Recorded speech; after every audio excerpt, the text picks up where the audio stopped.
So, Weapons is the latest horror film from Zach Krieger, who previously directed Barbarian, which I loved that horror film for being like this great little subversion of typical horror tropes and just playing around with the medium.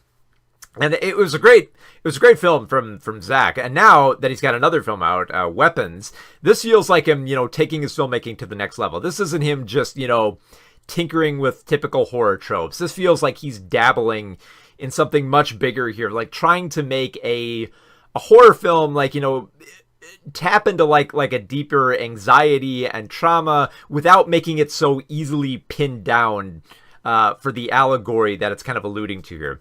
Because the whole idea behind this film is that an entire classroom, aside from one kid, has gone missing. So the whole town is trying to figure out, where did this entire class go, because the cops can't find them anywhere, and they're trying to figure out this mystery, and it basically tears everybody apart in this community, and you get to watch how they deal with that problem. Now, the thing is, for this type of film, like, that kind of setup, and it's called Weapons, you get the feeling like this is meant to be more of like an allegory of a school shooting, and it definitely does lean in that direction. But what I love about Zach's film is it's not about, even like, there's never a bullet fired in a classroom in this school.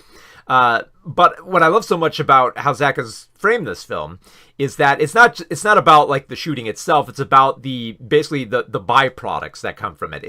It's how a community is affected by a tragic event that takes a lot of kids out of the equation, and nobody knows how to deal with it. So it's a lot of those anxieties that come with a school shooting, that where, you slip into depression, you find someone to blame, you let your anger explode, you just, you become a monster, you find yourself desperate, you cling to vices, just all of that. And you get to explore a handful of characters in this rather non-linear story for what Zach sets up here. So you follow, like, the school teacher for the classroom, Justine, played by Julia Garner, who just, she cares a lot, but she cares so much that, that she doesn't want to like overstep her boundaries, which is easy for her to do. So you understand the problems that have come with her, dealing with her position and the alcoholism that she slips into. You get to know a lot about Archer, played by Josh Brolin, who is one of the parents, who is laser focused on trying to find, the explanation for where his kid went. So he does like a lot of like looking up maps and talking to other parents. You feel for his plight, and also like a lot of the anger that he's dealing with for someone like Justine. You almost want to laugh at the police officer of Paul, played by Alden Einrich, who it feels like this character almost kind of feels like that cop character from Thunder Road, which is, you don't want to laugh at him because like his life is falling apart, but also just like the desperation he feels and just how easily he slips into his vices and is just paranoid about losing everything. Like, he makes so many mistakes in this film that you kind of almost have to laugh at him. You do feel like, I do think I feel a little bit more for like the homeless drug addict of James, played by Austin Abrams, who does encounter the cop a few times. Only because, like, he has like nothing much left in his life, so you feel bad for him having to, do drugs and steal from people. So you feel a little bit bad for him, especially in his scuffles with Paul, which happened more than once and involved more than a few odd accidents between them. So eventually there is an explanation reached for where exactly the children went, and obviously it lies within the remaining kid of Alex, played here by Carrie Christopher. And I like how the character doesn't really have too much to say. So like this character, if someone was able to like listen to this kid or try to find a way to talk to him, they would be able to solve this mystery within like, within a few hours instead of like a few days with how this happens here. But that, again, it feels like it's highlighting on the aspects that, come with like a school shooting, is that everyone makes mistakes about how they're trying to address it, and, and emotional mistakes that they often don't listen to children. Which is why, like, it's another great touch that, like, that Weapons also has like a child doing the opening and ending narration, because then it feels like there's like a more genuine nature to what's being explored here. The adults don't know how to deal with someone like Alex. It allows for like, the creepier character of Gladys, played by Amy Madigan, with like, she sticks out with her, red hair and nasty teeth and big glasses. Like, even from a distance, you can spot her, and it's just like her presence is terrifying. And yet she pretty much like almost like literally blends into the foreground, that nobody takes notice of the fact that this woman might have something to do with this unexplained incident.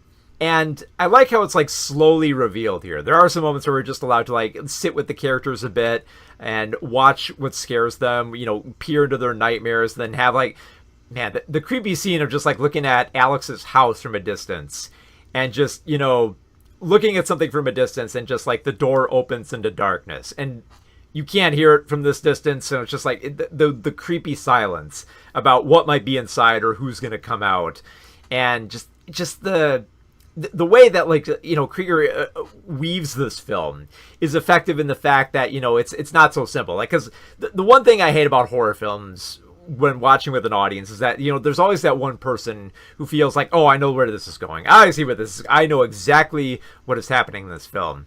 And I love the fact that Krieger's film doesn't. And I think that's a big positive about the way that he writes a film like this, is that in this nonlinear format, he allows for certain clues to be revealed early that don't make any sense.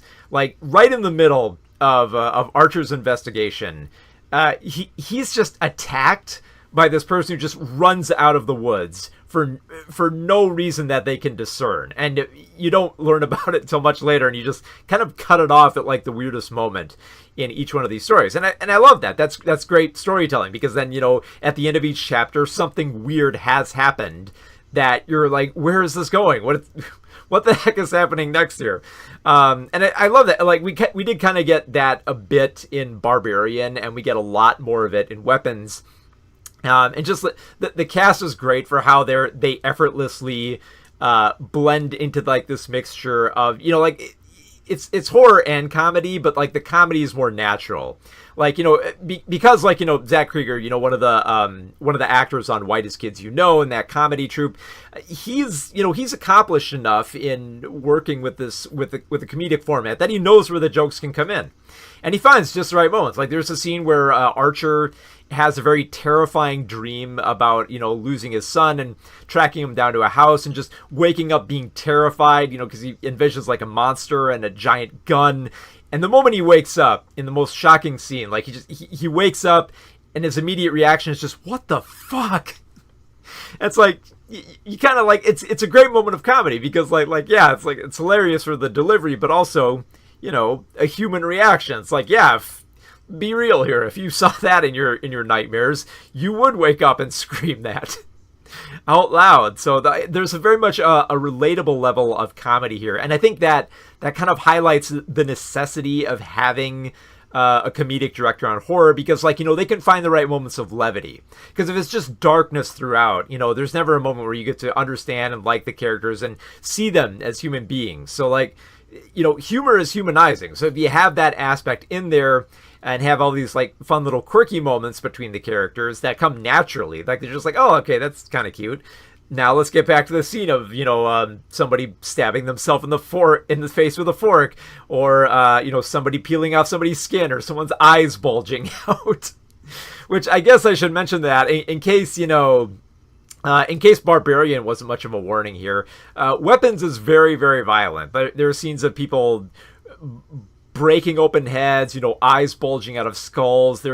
And then there's like the beautiful scene in the end where someone gets basically torn apart, like, like from the jaw, from the limbs, just like a bloody, gory mess by the end. Which is, again, another aspect that is both humorous and, terrifying at the same time. Like there's a scene where, someone's fighting for their life, and the fact that one of the weapons they use is like a cheese peeler, and using it on someone's face. And that's like, it's shocking, it's gross, it's horrific, and also it's kind of funny. So And I think that perfectly sums up Krieger's film, is that he has this balance of, you know, the shocking and the hilarious, that he knows how to weave it in a film that never stays on like one specific track. It always feels like he's trying out something different with each character, with each scene, just, and trying stuff out, and almost like refusing to like make anything connect here. Krieger's able to explore different characters. We spend a lot of time with them. We have fun with them, and then we watch what terrible things happen to them. You know, if this film were going to be like that type of puzzle box, I feel like Krieger just, you know, shook up the box, you know, threw all the pieces around the room, doused them in blood, and hid all the pieces only to be revealed at certain times. He basically refuses you to peg this film down as something simple and easy to digest. Like, it's not. Like, it throws you off. It's a wonderful offbeat horror film that always manages to surprise, and it's just fun to just get lost within. So yeah, between Barbarian and Weapons, yeah, Zach Krieger's a hell of a horror director, and I cannot wait to see what he does next.